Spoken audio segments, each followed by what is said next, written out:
పరిశోధిస్తూ వచ్చారు.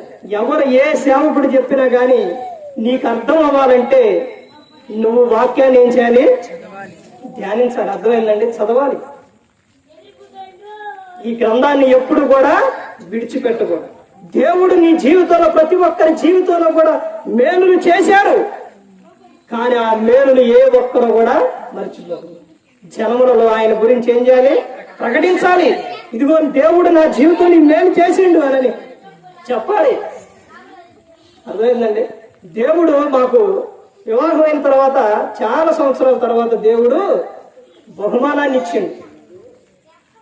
దేవుడు భూమి మీద ప్రతి ఒక్కరికి ఏమిస్తానని చెబుతానో తెలుసండి? దేవుడు నాకు గర్భఫలాన్ని ఇవ్వడండి. ఇవన్నీ ఏంటంటే అవిశ్వాసం. దేవుడు నాకు మేలు చేయడండి, దేవుడు నాకు స్వస్థత కలుగు చేయడండి. ఇవన్నీ ఏంటంటే అవిశ్వాసపు మాటలు.